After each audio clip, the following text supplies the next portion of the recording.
तो जैसा कि आपने पिछले एपिसोड में देखा कि शिवा अपने नाग दैत्य के रूप में आ जाता है, लेकिन नाग दैत्य उस पर हावी होने लगता है और वो नागलोक में आतंक मचा देता है। अब आगे नाग दैत्य को देखकर पूरा नागलोक भयग्रस्त हो जाता है, पर कोई भी नाग दैत्य को रोक नहीं पाता। फिर कुछ देर बाद सभी को होश आता है और योगमाया भी अब तक स्वास्थ्य हानि की मदद से पूरी तरह से ठीक हो चुकी थी। और जब सब लोगों ने शिवा का ये रूप देखा तो सभी लोग चौंक गए और शिवा का आतंक देखकर सभी लोग घबरा जाते हैं। तभी आचार्य योगमाया उसे रोकने का प्रयास करती है और दोनों के बीच युद्ध शुरू हो जाता है, लेकिन योगमाया इस युद्ध को हार जाती है और नागदैत्य उसे जैसे ही मारने वाला होता है तो ये देखकर सभी लोग नागदैत्य को रोकने का प्रयास करते हैं, लेकिन कोई भी उसके सामने टिक नहीं पाता है। तभी आसमान से एक बिजली आकर नागदैत्य पर गिरती है और नागदैत्य उस बिजली के वार से जमीन पर गिर जाता है और शिवा फिर से ठीक हो जाता है। और जब कुछ देर बाद शिवा जागता है और कहता है, नागलोक ऐसा विनाश किसने किया, जिस पर योगमाया उसे पूरी घटना बताती है, जिसे सुनकर शिवा को काफी दुख होता है और वो सभी से इसके लिए माफी मांगता है और कहता है, मैं अगली बार यहाँ की सुरक्षा व्यवस्था को और मजबूत बनाऊंगा जिससे नागलोक पर ऐसी समस्या न आया, लेकिन अभी मुझे ठीक होने के लिए धरती पर जाना होगा। ये सुनकर सभी नागयोद्धा उन्हें प्रणाम करते हैं और शिवा और उसके सभी साथी धरती की ओर निकल पड़ते हैं। तभी सीन शिफ्ट होता है और हमें नर्क क्षेत्र को दिखाया जाता है, जहां सभी प्रमुख तक्षक की आलोचना कर रहे होते हैं और महाअमर पिशाच भैरवनाथ और भूत सम्राट महारानी से कहते हैं कि आपने ऐसे इंसान की मदद की जो कि युद्ध क्षेत्र में अपने साथियों को छोड़कर भाग गया। वो तो अगर हमने तैयारी नहीं की होती तो हम सब शिवा के हाथों मारे जाते। ये सुनकर नर्क क्षेत्र की महारानी ने कहा, आने दो तक्षक को। और जब कुछ देर बाद तक्षक नर्क क्षेत्र वापस आता है तो महारानी उससे पूछती है, कहाँ गए थे तुम बीच युद्ध भूमि में से मेरे योद्धाओं छोड़कर। ये सुनकर तक्षक कुछ देर के लिए शांत हो जाता है और कहता है, महारानी, मैं शिवा से लड़ते समय युद्ध में घायल हो गया था, इस कारण कुछ समय के लिए युद्ध भूमि से दूर हो गया था। ये सुनकर खुशी कहती है, झूठ बोलो, सच बताओ। जिस पर तक्षक घबराते हुए कहता है, यही सच है महारानी। ये सुनकर खुशी ने मायासुर के शरीर से तक्षक की आत्मा को बाहर निकालती है और उसकी छाप पर दबाव डालती है, जिस कारण तक्षक की आत्मा पर दरारें पड़ने लगती है और तक्षक जोर जोर से चीखने लगता है।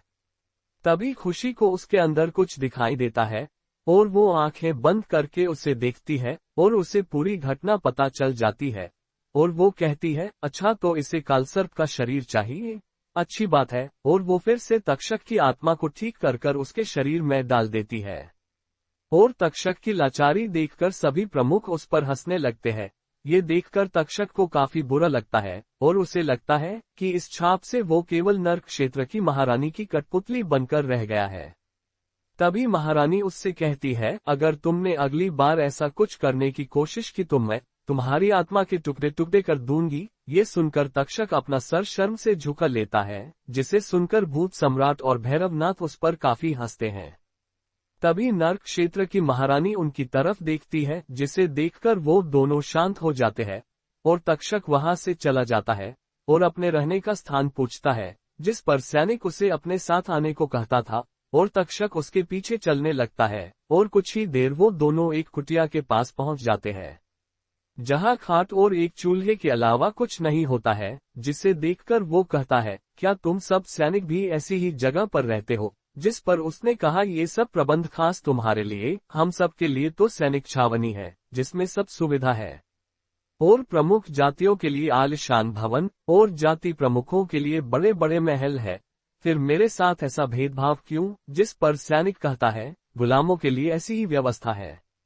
ये सुनकर तक्षक गुस्से कांप उठता है और उस सैनिक को मारने ही वाला होता है कि उसे महारानी का चेहरा याद आ जाता है, जिस कारण वो सैनिक को छोड़ देता है और शिवा से हार और महारानी से तिरस्कार के कारण वो काफी दुखी होता है। तभी रात के समय महारानी अपने कक्ष में एक छाया को प्रकट करती है, जो दिखने काफी क्रूर होता है। तभी महारानी उससे कहती है कि तुम जाओ और तक्षक को मेरी छाप हटाने के लिए उकसाओ। ये सुनकर वो छाया वहां से चली जाती है। तभी महारानी लुओश सम्राट कालविजय के सामने प्रकट होती है जो अपने दोनों बच्चों के साथ खेल रहा होता है और महारानी को देखकर उन्हें प्रणाम करता है। तभी महारानी कहती है, काफी प्यारे बच्चे हैं तुम्हारे, क्या नाम है इनका? जिस पर कालविजय कहता है, एक नाम भूपति है और दूसरे का नाम देवदत्त है। ये सुनकर महारानी दोनों के ऊपर हाथ फेरती है। तभी कालविजय कहता है, यहाँ कैसे आना हुआ महारानी? जिस पर खुशी कहती है, मुझे तक्षक के बारे में बात करनी है। दरअसल तक्षक एक महान योद्धा है, पर उसमें घमंड और मोह काफी ज्यादा है, जिस कारण वो बार बार युद्ध हार जाता है। अगर उसे एक सही शरीर और एक सही शिक्षा मिले तो वो हमारे काफी काम आ सकता है। इसलिए मैं चाहती हूँ कि मेरी छाप को हटाने में तुम उसकी मदद करो, जिससे कि वो और भी ज्यादा शक्तिशाली बन सके। इसके लिए मैं तुम्हें अपने खून की एक बूंद देती हूँ। और यह कहकर महारानी वहां से गायब हो जाती है। तभी हमें दिखाया जाता है कि वो काली छाया तक्षक के पास पहुंच जाती है और उससे कहती है कि कैसे हो तक्षक? जिस पर तक्षक कहता है, तुम कौन हो? जिस पर वो काली छाया कहती है कि अपना शुभ चिंतक मान लो, मैं तुम्हें यहाँ कुछ बताने आया हूँ कि तुम कब तक गुलामी भरी जिंदगी जियोगे। तक्षक, तुम्हें कैसे भी करके छाप अपने शरीर से हटाना होगा, तभी तुम सर्वशक्तिमान बन पाओगे। ये कहकर वो काली छाया वहां से गायब हो जाती है और तक्षक नर्क क्षेत्र की महारानी के महल की ओर निकल पड़ता है और महारानी के पास पहुंचकर कहता है, आपने मेरे ऊपर जो सील लगाई है उसे हटा दीजिए या मुझे मार दीजिए। मुझे नहीं जीनी ये गुलामों वाली जिंदगी। जिस पर खुशी कहती है, मैं ये सील नहीं हटाऊंगी, अगर सामर्थ्य है तो ये सील तुम ही अपनी आत्मा से हटाकर दिखाओ। अगर तुम ऐसा करने में कामयाब हो जाते हो तो मैं तुम्हें खुद अपना शिष्य बनाऊंगी। ये सुनकर गुस्से से तक्षक वहां से चला जाता है और सोचने लगता है कि वो इस छाप को कैसे हटाए। तभी वो काली छाया कहती है, क्या हुआ तक्षक? जिस पर तक्षक उसे पूरी बात बता देता है।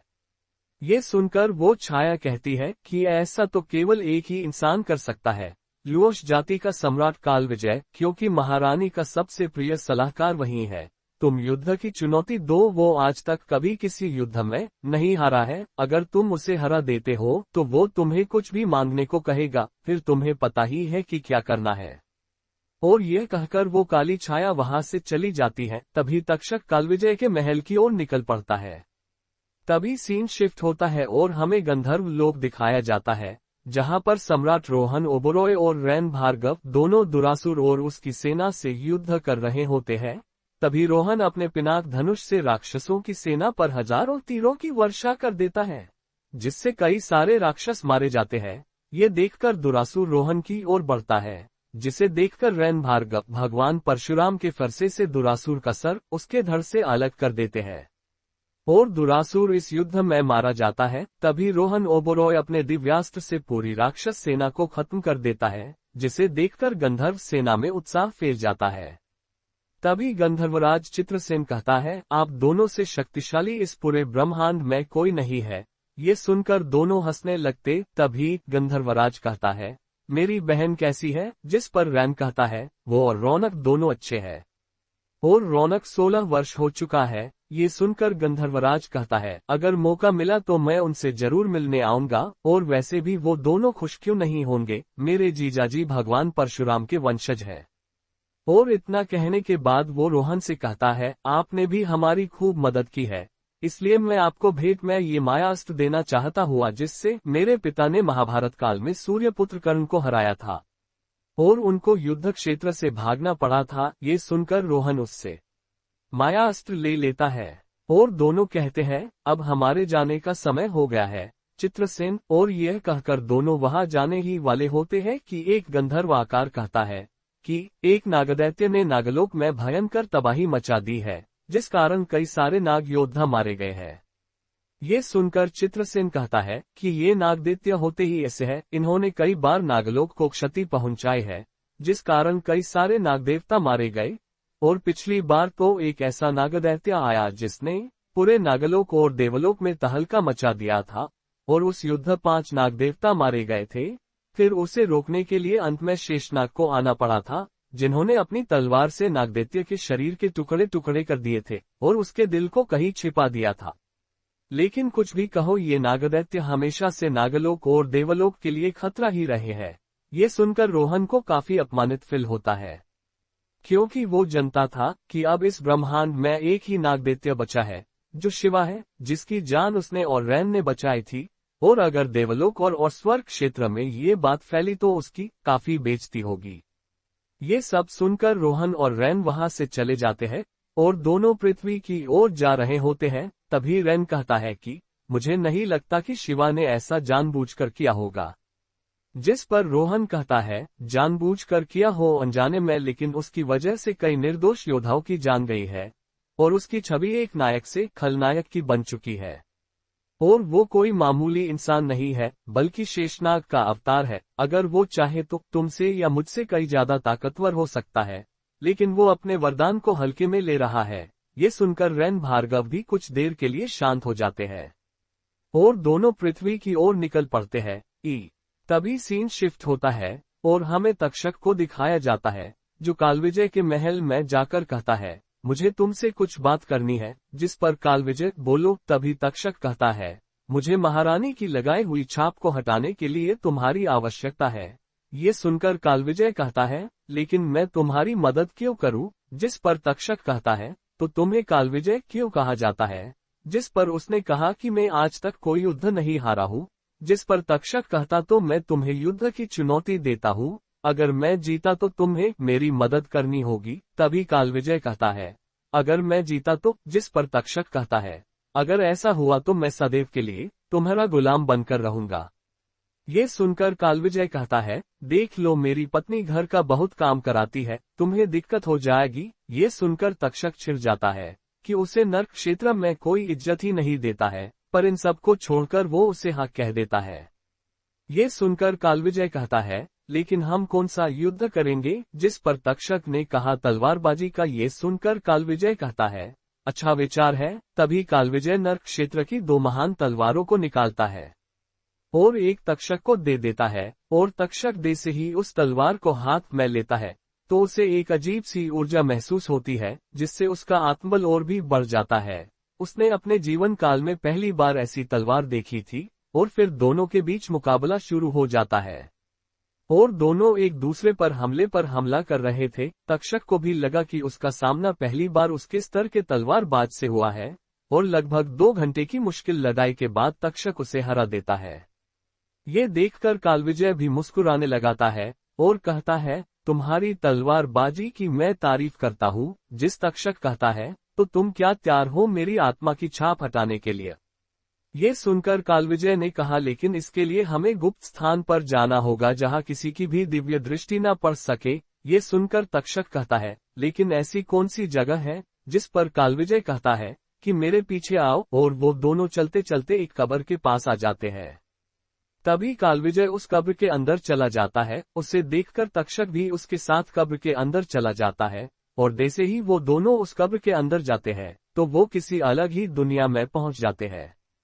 ये देखकर तक्षक कहता है, मानना पड़ेगा तुमने इस छोटी कब्र अंदर काफी अच्छी दुनिया बसाई है। ये सुनकर कालविजय मुस्कुरा देता है।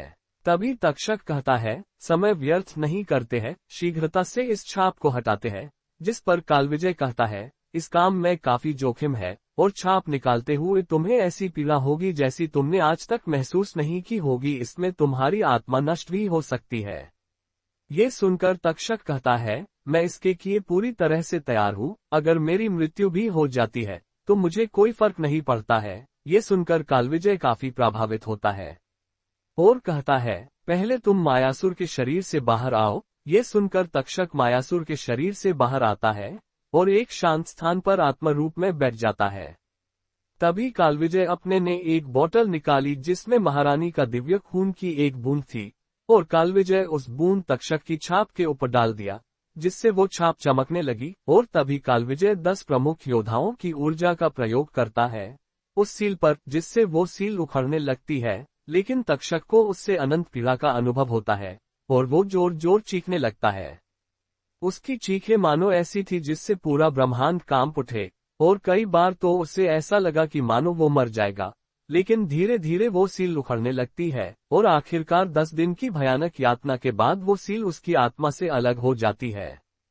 जिसके बाद तक्षक कालविजय को शुक्रिया कहता है। जिस पर कालविजय मुस्कुराकर कहता है, केवल शुक्रिया से काम नहीं चलेगा, तुम्हें इसके के लिए मुझे दावत देनी होगी। ये सुनकर तक्षक भी हंसने लगता है और एक आयाम खोलकर उसके अंदर चला जाता है और कालविजय की दिव्य दृष्टि को ब्लॉक करने के वहां से चला जाता है। तभी तक्षक हिमालय की गहराइयों चला जाता है और सेनापति माकंड के पास पहुंच जाता है और तक्षक पूछता है कि विनाशक का शरीर कहाँ है। तभी माकंड उस कब्र को बाहर निकालता है और जैसे ही वो उस कब्र को खोलता है, अचानक उसमें से भयंकर आध्यात्मिक ऊर्जा निकलती, जिससे माकंड भी दूर जाकर गिरता है, जिसे देखकर तक्षक भी आश्चर्यचकित हो जाता है। तभी वो मायासुर के शरीर से बाहर आता है और विनाशक के शरीर में चला जाता है, जिससे वो उसे अपने अंदर भयानक शक्तियों एहसास होता है और वो एक भयानक दहाड़ मारता है, जिससे पूरा हिमालय हिल जाता है और वो एक 50 फीट ऊंचे अष्टमुखी नाग में बदल जाता है, जिसकी शक्तियां अपार थी और कुछ ही देर में वो अपने वास्तविक रूप में आ जाता है। तभी माकंड कहता है, तो अब मायासुर के शरीर का क्या करे महामहिम। जिस पर तक्षक कहता है, मैं इसे नर्क क्षेत्र ले जाऊंगा। ये कहकर तक्षक वहां से चला जाता है। तभी सीन शिफ्ट होता है और हमें नर्क क्षेत्र को दिखाया जाता है, जहां कालविजय कहता है, आपका काम पूरा हुआ महारानी। जिस पर खुशी कहती है, बहुत अच्छे कालविजय, तुम बिल्कुल वैसा ही किया जैसा मैंने कहा था। अब हमें तक्षक का एक नया रूप देखने को मिलेगा, लेकिन अभी मुझे कहीं जाना होगा। तभी कालविजय कहता है, आप कहाँ जा रही है महारानी। जिस पर खुशी कहती है, यहाँ रहकर मैं बोर हो चुकी हूँ, इसीलिए महाब्रह्मांड की यात्रा पर कुछ समय के लिए जा रही हूँ। जब तक तुम यहाँ का ध्यान रखना। ठीक है, मैं चलती हूँ। और खुशी वहां से गायब हो जाती है।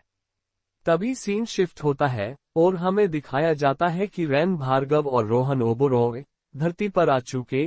तभी चहल वहां आती है और कहती है, तो आप लोग आ गए गंधर्व लोक के सफर से। जिस पर रैन मुस्कुराकर कहता है, बहुत भूख लगी है। जिस पर चहल कहती है, रैन भाई पहले तैयार हो जाए, मैं तब तक आपके लिए खाना लगाती हूँ। फिर वो रोहन की ओर देखती है, जो उसे काफी गुस्से में लगता है। तभी चहल पूछती है, क्या हुआ रोहन। तभी पीछे से आवाज आती है, तुम भी ना। चहल तुमने आते ही रोहन को परेशान करना शुरू कर दिया। ये सुनकर वो पीछे देखती है, जहां उसे एक सुंदर सी युवती दिखाई देती है, जो कोई और नहीं बल्कि सम्राट रोहन ओबोरॉय की दूसरी पत्नी अनामिका ओबोरॉय थी। तभी चहल कहती है, बहन अनामिका, मैं केवल उससे पूछ रही थी कि वो इतने गुस्से में क्यों है। तभी अनामिका कहती है, वो एक योद्धा है जिसे लाखों परेशानियां होती है। तभी रोहन कहता है, तुम दोनों शांत रहो, मैं नहाकर आता हूँ। और यह कहकर वो भी तैयार होने के लिए चला जाता है। जिसके बाद अनामिका चहल से कहती है, तुम्हें चुप रहना चाहिए, रोहन के आगे जन वो गुस्सा हो। ये सुनकर चहल कहती है कि तुम्हें क्या लगता है कि वो गुस्सा क्यों है। तभी अनामिका कहती है, मुझे नहीं पता। तभी रोहन और रैन खाना खाने के लिए आते हैं और खाना खाकर रोहन कहता है, शिवा को बुलाओ। ये सुनकर संदीप शिवा को फोन लगाता है, लेकिन शिवा को फोन नहीं लगता है। तभी रोहन कहता है, उसके घर जाकर बात करता हूँ। तभी वो उसके घर की ओर निकल पड़ता है।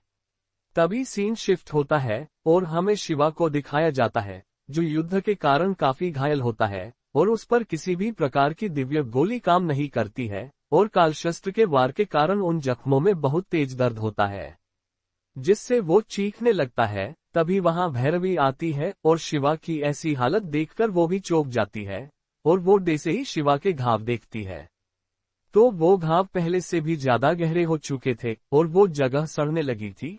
और शिवा की हालत देखकर भैरवी की आंखों में भी आंसू आ जाते हैं।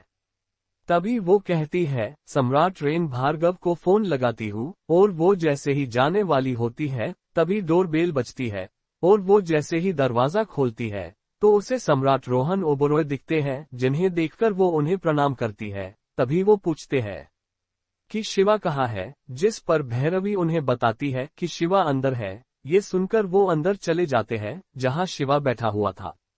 तभी वो वहां सुरक्षा सारणी का गठन करते हैं, ताकि उनकी बात कोई सुन ना सके। तो क्या होगा, क्या बात करनी है सम्राट रोहन ओबोरॉय को शिवा से।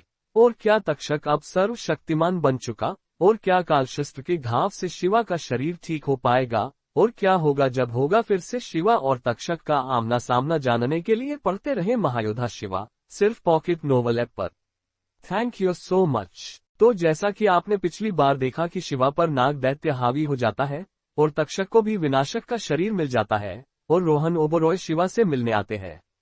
अब आगे तो रोहन शिवा से कहता है कि तुम्हें पता है कि तुमने क्या किया है, जिस पर शिवा कहता है आप कहना क्या चाहते हैं, जिस पर रोहन गुस्से से कहता है कि तुम्हारी वजह से नागलोक की क्या हालत हो चुकी है, जिस पर शिवा कहता है वो नागदैत्य मुझ पर हावी हो गया था, जिस पर रोहन कहता है तो क्या तुम्हें अपनी शक्तियों पर काबू तक नहीं है, तुम्हारी ही वजह से आज नागलोक बुरी हालत हो चुकी है और तुम्हारे ही घमंड के कारण तुम्हारी पत्नी के प्राण गए। तुम चाहते तो उस वक्त ब्रह्मराक्षस मर्तांग को सील कर सकते थे, लेकिन तुमने अपने घमंड में आकर बिना कुछ सोचे समझे उस दिन मर्तांग पर ब्रह्मास्त्र चला दिया और उससे होने वाले पृथ्वी के नुकसान के बारे में कुछ नहीं सोचा। अगर उस समय भैरवी नहीं होती तो तुम्हारे कारण पृथ्वी के वासी मारे जाते और तुम खुद को इस ब्रह्मांड में सर्वशक्तिमान मानते थे, जबकि तुम्हारे जैसे योद्धा इस ब्रह्मांड में चींटी के समान हो। और ऐसे कई सारे योद्धा हैं जो तुमसे और मुझसे हम दोनों से कई गुना शक्तिशाली है। और मुझे घिन आती है ये सोचकर कि तुम महान शेषनाग के अवतार हो, क्योंकि तुम्हारे अंदर तो भगवान शेषनाग की 10% शक्ति भी मुझे नहीं दिखती है। अगर तुम्हारे पास शेषनाग की शक्ति और ज्ञान होता तो तुम्हें हमारी कोई जरूरत ही नहीं होती, पर तुम तो एक मतलबार प्योर घमंडी योद्धा हो जो खुद को महान समझता है। और मुझे नहीं लगता कि तुम अपने जीवन में कभी भी महायोद्धा बन पाओगे, क्योंकि एक महायोद्धा का कर्तव्य केवल युद्ध जीतना ही नहीं बल्कि समाज और अपने प्रिय जानों रक्षा करना भी होता है, भले ही तुम्हें इसके लिए अपने प्राण ही क्यों ना त्यागने पड़े। ये सुनकर शिवा को काफी दुख होता है और उसे रोहन की बातें कई खंजरों की तरह चुभ रही, जिसमें वो अपने दुखों को भी भूल गया था। मानो उसे अब ऐसा लग रहा था जैसे कि उसने अपने जीवन में जितनी भी ज्ञान और साधना को अर्जित किया था वो सब व्यर्थ है और वो महाब्रह्मांड की शक्तियों के आगे मानो एक धूल कण के बराबर हो और उसे अपने आप से घिन आने लगती है। वो कुछ कहने ही वाला होता है, तभी रोहन को एक आध्यात्मिक संदेश मिलता है और वो वहां से गायब हो जाता है। तभी शिवा कहता है कि आज तक जो मैंने प्राप्त किया क्या वो सब व्यर्थ था। तभी बिजलियों की गड़गड़ाहट होती है और शेषनाग की आवाज आती है। शेषनाग कहते हैं, नहीं शिवा, तुमने जो आज तक अर्जित किया वो व्यर्थ नहीं है, बल्कि तुमने जो अपने जीवन काल भूल की ये सब उस चीज का नतीजा है। तुम्हारी वजह से कई अच्छे और बुरे कार्य हुए हैं और तुमने अपने घमंड आकार कई सारी गलतियां की है। जैसे तुम जब नागलोक पहुंचे तो तुमने नागराज तक्षक के साथ रहकर कई सारे अनिष्ट कार्य किए। इसके अलावा तुमने अपने इस जीवन में भी कई पाप किए हैं और तुम्हारे कारण कई लोगों की जान भी गई है। और तुम्हारा मोह और घमंड तुमसे कई बार गलत कार्य करवाता है, लेकिन अब तुम्हें मेरी शक्तियों को समझना होगा और नई शक्तियों को हासिल करना होगा ताकि आगे चलकर तुम भी एक नागदेवता बन सको और तुम्हारा नाम इस ब्रह्मांड में ही नहीं बल्कि पूरे महाब्रह्मांड में गूंजे। इसके लिए तुम्हें अब उचित गुरु की आवश्यकता है। जिस पर शिवा कहता है, मेरे गुरु तो आप ही है भगवान। जिस पर शेषनाग कहते हैं, लेकिन मैं तुम्हारे साथ हमेशा नहीं रह सकता हूँ। तुम किसी ऐसे को ढूंढो जो तुम्हारे शक्तियां और उचित अनुचित का ज्ञान दे सके ताकि तुम उस आने मुसीबत से लड़ सको। ये कहकर उनकी आवाज बिजलियों में गायब हो जाती है। तभी सीन शिफ्ट होता है जहां हमें दिखाया जाता है कि तक्षक अब शक्तिशाली हो चुका है और उसके शरीर काली ऊर्जा उत्सर्जित हो रही है और वो नर्क क्षेत्र के चंद्र महल में प्रवेश करता है। और उसे देखकर सभी प्रमुख काफी आश्चर्यचकित होते हैं, क्योंकि तक्षक अब काफी शक्तिशाली हो चुका था, जिसे देखकर कालविजय और मृत्युंजय को छोड़कर सभी प्रमुख भय से कांप रहे थे। तभी कालविजय कहता है, आओ तक्षक, नर्क क्षेत्र तुम्हारा स्वागत है। जिस पर तक्षक कहता है, यह अब मेरा भी घर है। ये सुनकर कालविजय हंसने लगता है। तभी तक्षक कहता है, महारानी कहाँ है? जिस पर कालविजय कहता है, वो ब्रह्मांड भ्रमण पर गई है और उन्हें वापस आने में समय लगेगा। ये सुनकर तक्षक कहता है, अच्छा ठीक है। जिस पर कालविजय कहता है, मैं भी कुछ समय के लिए बाहर जा रहा हूँ, तब तक तक्षक आप सबका सेना प्रधान होगा। ये कहकर वो अपना बेज निकालकर तक्षक को दे देता है और वहां से चला जाता है। जिसके बाद तक्षक कालविजय के सिंहासन पर बैठता है जो महारानी के बगल में था। तभी तक्षक कहता, आज से आप सभी की जिम्मेदारी मेरी है, इसलिए आप लोग मेरे आदेशों का निष्ठा से पालन करें। ये सुनकर सभी प्रमुख उसे हाँ में जवाब देते हैं। तभी नर्क क्षेत्र का प्रमुख ब्रह्मराक्षस मृत्युंजय कहता है कि वरिष्ठ तक्षक, लेकिन हमें अपने नर्क क्षेत्र की सुरक्षा को और मजबूत करना होगा, जिससे कि हम आने वाली मुसीबत से लड़ सके। ये सुनकर तक्षक नर्क क्षेत्र की सभी सुरक्षा सारणियों की जांच करता है और उसे सब कुछ ठीक लगता है, लेकिन वो नर्क क्षेत्र पर एक ऐसा ऊर्जा जाल बना देता है जिससे देवता तक नर्क क्षेत्र पर दिव्य दृष्टि नहीं डाल सकते हैं। सभी के लिए नर्क क्षेत्र गायब हो जाता है।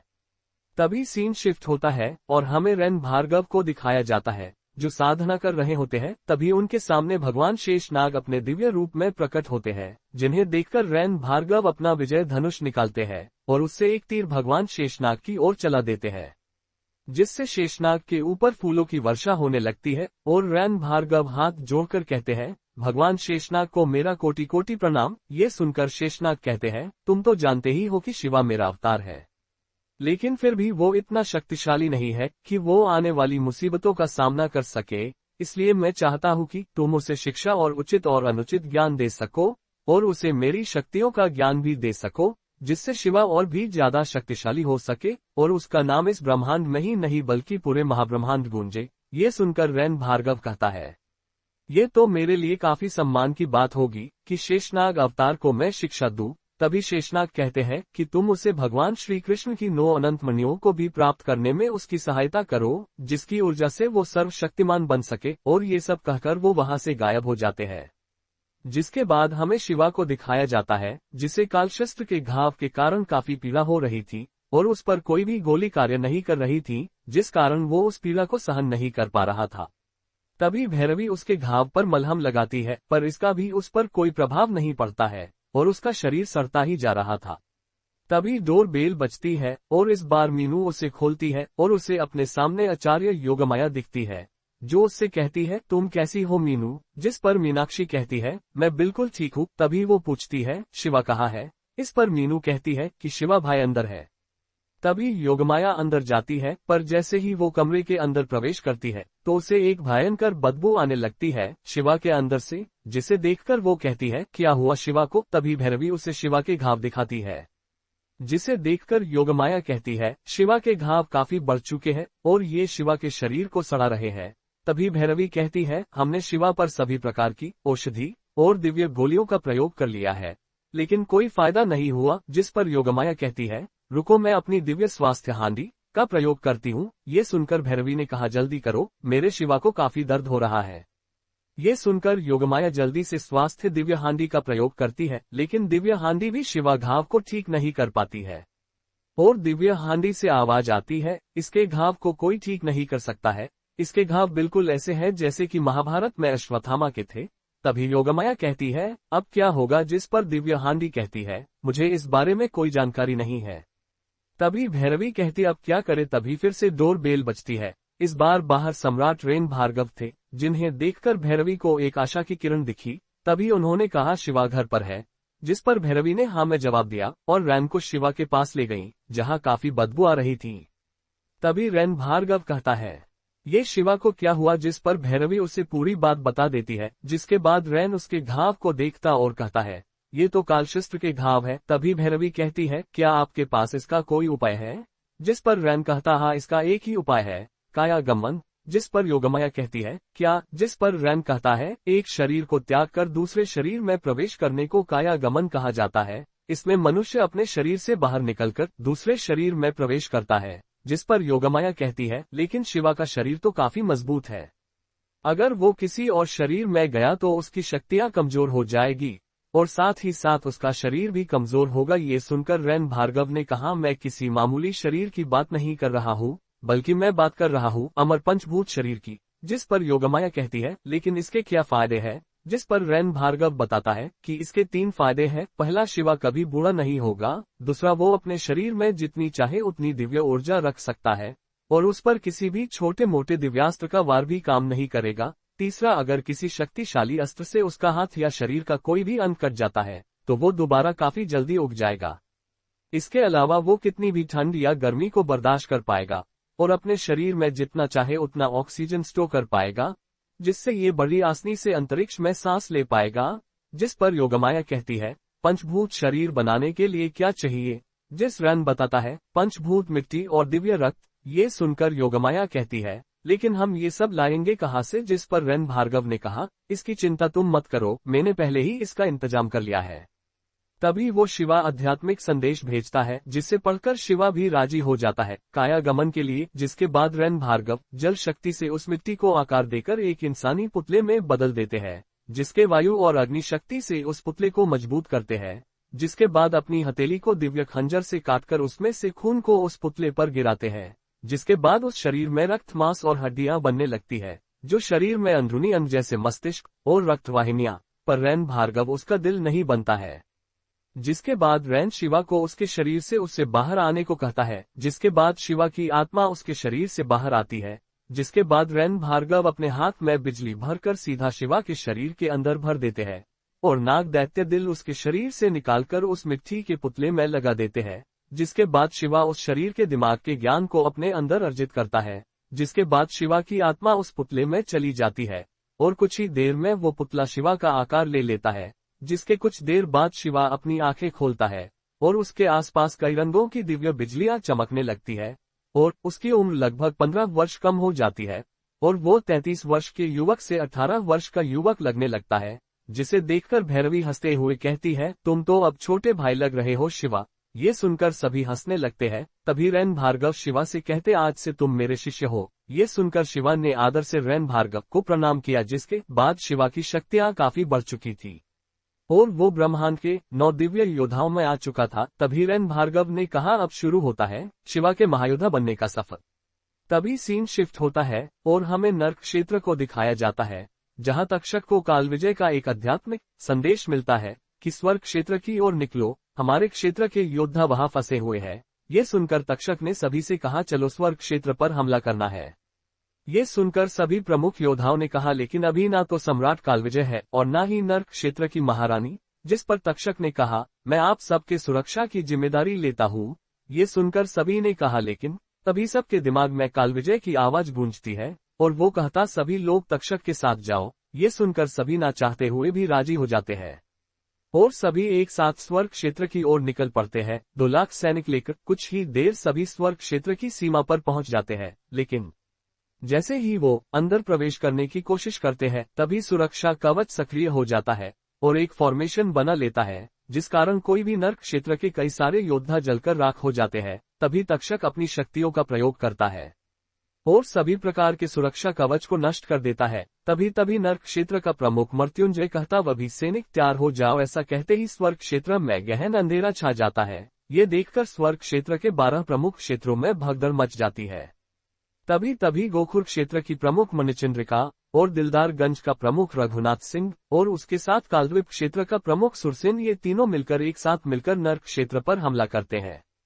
लेकिन मजबूत नर्क सेना के आक्रमण को ये सभी रोक नहीं पाते हैं। तभी वहां गुरु चंद्रास्वामी का शिष्य और झुंझुनू का सम्राट महेंद्र नाथ प्रकट होता है और अपनी चंद्र तलवार से सभी टूट पड़ता है और नर्क सेना को पीछे हटने विवश कर देता है। ये देखकर तक्षक 100 फीट ऊंचे कालसर्प में बदल जाता है और उसके आसपास भयंकर दिव्य ऊर्जा चमकने लगती है और उसके एक ही बार महेंद्र नाथ दूर जाकर गिरता है, जिसके बाद स्पेस टो की शक्ति का प्रयोग करता है और गायब होकर तक्षक पर हमला करता है। ये देखकर तक्षक दिव्य दृष्टि का प्रयोग करता है और इसके बाद वो सहस्र नाग तकनीक का प्रयोग करता है, जिससे हजारों नाग महेंद्र नाथ पर हमला कर देते हैं। ये देखकर महेंद्र नाथ कई नागों को तलवार से काट देता है, लेकिन कई सारे विषधर नाग महेंद्र नाथ को घायल कर देते हैं, जिससे महेंद्रनाथ बुरी तरह घायल होकर जमीन पर गिर जाता है और नर्क सेना भारी कोहराम मचा देती है। स्वर्ग क्षेत्र में ये देखकर सत्य की पहाड़ी का प्रमुख सम्राट रोहन ओबरोय को आध्यात्मिक संदेश भेजता है, जिसे देखकर रोहन आश्चर्यचकित हो जाता है और वो शिवम को कहता है, बेटा जल्दी से स्वर्ग क्षेत्र पहुंचो। ये सुनकर शिवम, जो सूर्य महल में साधना कर रहा था, वो अपनी आंखें खोलता है और पिनाक धनुष का आवाहन करता है और उसके हाथ एक हरे रंग का धनुष आ जाता है और वो सीधा स्वर्ग क्षेत्र में पहुंच जाता है, जहां वो देखता है कि यहाँ गहन अंधेरे की शक्ति और राक्षसी शक्ति फैली हुई है। तभी वो धनुष की प्रत्यांशा खींचता है और सत्य कीर्ति अस्त्र का आवाहन करता है और उसे अंधेरे की शक्ति की ओर चला देता है, जिस कारण वो शक्ति नष्ट हो जाती है और स्वर्ग क्षेत्र में फिर से उजाला हो जाता है। ये देखकर नर्क क्षेत्र के प्रमुख चौंक जाते हैं। तभी उन्हें आसमान में काले कपड़ों से ढका एक योद्धा दिखाई देता है, जो अपने हाथों में धनुष लिए हुए था। तभी वो अपने धनुष से नर्क सेना पर हजारों अग्निअस्त्र की वर्षा कर देता है, जिससे कई सारे नर्क क्षेत्र योद्धा जलकर राख हो जाते हैं। ये देखकर मृत्युंजय रून अस्त्र का प्रयोग करता है। तभी शिवम उसे अपने दिव्यास्त्र उसके रून अस्त्र को नष्ट कर देता है। ये देखकर महाअमर पिशाच भैरवनाथ अपनी तलवार लेकर शिवम की ओर बढ़ता है, जिसे देखकर शिवम उसे अपनी बाण वर्षा से घायल कर देता है। जिसके बाद भूत सम्राट एक बड़े से दानव को शिवम पर हमला करने के लिए भेजता है, जिसे देखकर शिवम अपने एक ही मुक्के से उस लाश योद्धा को मार देता है और एक करके सभी प्रमुखों को घायल कर देता है, जिसे देखकर तक्षक भी उस दिव्यास्त्र से हमला करता है, लेकिन शिवम उसके सभी दिव्यास्त्रों को काट देता है और उसके शरीर को हजारों बाणों से घायल कर देता है, जिस कारण वो अपने असली रूप में वापस आ जाता है। लेकिन वो हार नहीं मानता है और अपनी ओर दिव्य ऊर्जा निकलता है। लेकिन तभी विनाशक के शरीर पर लगी इंद्र की छाप सक्रिय हो जाती है और उसे अपने शरीर में भयानक दर्द होने लगता है, लेकिन फिर भी वो शिवम मुकाबला करता रहता है, पर शिवम उसे और भी ज्यादा घायल कर देता है और लगातार दिव्यास्त्र के हमले और छाप के दर्द के कारण उसे चक्कर आने लगते हैं। तक्षक की ऐसी हालत देखकर सभी प्रमुख घबरा जाते हैं कि कहीं नागराज तक्षक मारा ना जाए। तभी शिवम का ध्यान भटकाने के लिए मृत्युंजय नर्क क्षेत्र की राजकीय मोहर का प्रयोग करता है, जिससे नर्क क्षेत्र की महारानी की छाया वहां प्रकट होती है और स्वर्ग क्षेत्र पर एक ताकतवर हमला कर देती है, जिससे हजारों सैनिक और मणिचंद्रिका घायल होकर बेहोश हो जाते हैं। ये देखकर शिवम को काफी क्रोध आता है और वो रुद्रास्त्र से महारानी की छाया को नष्ट कर देता है और नर्क क्षेत्र पर अमोघ शक्ति चला देता है। ये देखकर नर्क क्षेत्र का प्रमुख अपने नर्क क्षेत्र को बचाने के लिए अमोघ अस्त्र के सामने आ जाता है और जैसे ही वो अमोघ अस्त्र से टकराता है, उसका शरीर पत्थर में बदलकर टूट जाता है और उसकी आत्मा भी नष्ट हो जाती है, जिसे देखकर सभी प्रमुख और तक्षक गहरे सदमे में चले जाते हैं। जिसके बाद तक्षक सभी को बचाने के लिए सभी को वहां से टेलीपोर्ट कर देता है और सभी बचे हुए नर्क क्षेत्र के प्रमुख और योद्धा तक्षक के साथ वहां से गायब हो जाते हैं। तभी शिवम सभी लोगों को दिव्य औषधि देकर ठीक करता है और मणिचंद्रिका और झुंझुनू सम्राट महेंद्र नाथ भी दोबारा ठीक हो जाते हैं। तभी बाकी सभी मरे हुए योद्धाओं को शिवम रिने रिबर्थ का इस्तेमाल करके पुनः जीवित कर देता है। तभी वो सबकी ओर मुस्कुराकर वहां से चला जाता है। तो क्या होगा आगे? क्या शिवा अब सही महायोद्धा बनने के लायक बन चुका है? और क्या होगा जब नर्क क्षेत्र की महारानी को पता चलेगा नर्क क्षेत्र के प्रमुख की मृत्यु? क्या वो इसके लिए तक्षक को दंड देगी? और क्या है रहस्य श्री कृष्ण की 9 अनंत मणियों का और कैसे प्राप्त करेगा शिवा? उसे जानने के लिए सुनते रहे महायोद्धा शिवा सिर्फ पॉकेट नोवेल ऐप पर। तो जैसा कि पिछले एपिसोड में हमने देखा कि शिवा को नया अमर शरीर मिल जाता है और भगवान शेषनाग के कहने पर रेन भार्गव उसे अपना शिष्य बना लेते हैं। अब आगे तभी हमें नर्क क्षेत्र की महारानी खुशी महरा को दिखाया जाता है, जो कैलाश पर्वत की यात्रा कर रही होती है, लेकिन उसे यात्रा करने में किसी भी प्रकार समस्या नहीं हो रही थी। तभी उसे देखकर माता पार्वती कहती है, स्वामी ये कन्या कैलाश में क्या प्राप्त करने आई? जिस महादेव कहते हैं कि तुम्हें पता है कि कुछ समय पहले शिवा यहाँ आया था और उसने अपने जीवन की 7 बुराइयों को अपने शरीर से दूर किया था और वो बुराइयां एक मणि में बदल गई थी। जिस पर माता पार्वती कहती है, लेकिन उसे तो निशाचरपति अपने साथ ले गया था, जिसके बाद शिवा ने अतीत में जाकर उन्हें नष्ट कर दिया था। जिस पर महादेव ने कहा, लेकिन ये लड़की समय को पीछे ले जाने वाली है। जिस माता पार्वती ने कहा, लेकिन इसकी शक्तियां यहाँ कैलाश पर काम करेगी। जिस पर महादेव ने कहा, ये नियति है, इसलिए मैं इसे रोकने का प्रयास नहीं करूंगा और आप भी कोई कदम नहीं उठाएंगी देवी। ये सुनकर माता पार्वती भी शांत होकर सब कुछ देखने लगती है। तभी खुशी उस गुफा के पास आती है जहां पहले शिवा की 7 बुराइयों की मणि थी। तभी खुशी समय को नियंत्रण करने वाली तकनीक का प्रयोग करती है और समय को पीछे कर देती है, जिस कारण वो उस समय में पहुंच जाती है जिस समय शिवा कैलाश पर था और उसकी 7 बुराइयां मणि के रूप में थी।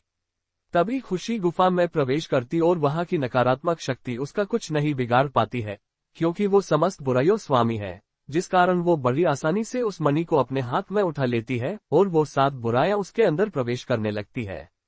लेकिन खुशी अपनी शक्ति से उन्हें ऐसा करने से रोक देती है और वो सभी बुराइयां उसके सामने घुटने टेक लेती है। तभी खुशी एक पंचभूत शरीर बनाती है और उन 7 बुराइयों को उसमें प्रवेश करने का आदेश देती है। और जैसे ही वो 7 बुराइयां उस पंचभूत शरीर में प्रवेश करती है, तो वो शरीर शिवा का रूप ले लेता है और खुशी के सामने आज्ञाकारी रूप से खड़ा हो जाता है।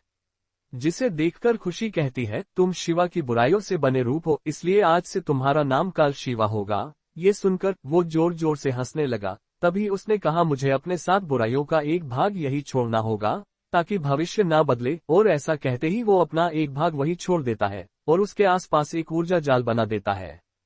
तभी खुशी समय को फिर से आगे बढ़ाती है और काल शिवा को लेकर नर्क क्षेत्र की ओर निकल जाती है। तभी महादेव कहते हैं कि अब शिवा के लिए मुसीबत बढ़ने वाली है, क्योंकि उसके दुश्मनों की संख्या बढ़ती जा रही है। तभी सीन शिफ्ट होता है और हमें नर्क क्षेत्र को दिखाया जाता है, जहां सारे योद्धा ब्रह्मराक्षस मृत्युंजय की मौत के कारण सदमे में थे, तभी लुओश जाति का सम्राट कालविजय वहां आता है और सभी का उतरा हुआ चेहरा देखकर कहता है, अरे क्या हुआ, तुम सब के चेहरे पर 12 क्यों बजी हुई है? और ये नर्क क्षेत्र के प्रमुख की कुर्सी खाली क्यों है? कहा गया मृत्युंजय। ये सुनकर सभी अपना सर झुका लेते हैं। तभी कालविजय नगराज तक्षक की ओर देखता और पूछता है, क्या हुआ? जिस पर तक्षक उसे पूरी बात बता देता है। ये सुनकर कालविजय कहता है, ये तो बहुत गलत हो गया, अगर महारानी को इसके बारे में पता चला तो पता नहीं क्या होगा। तभी बाहर से आवाज आती है, मुझे क्या पता नहीं चला चाहिए कालविजय। ये सुनकर सभी भय से कांपने लगते हैं। तभी खुशी महल के अंदर आती है और सभी की ओर देखने लगती है। ये देखकर सभी प्रमुख भय से कांपने लगते हैं और उन्हें देखकर खुशी समझ जाती है कि कुछ गलत हुआ है।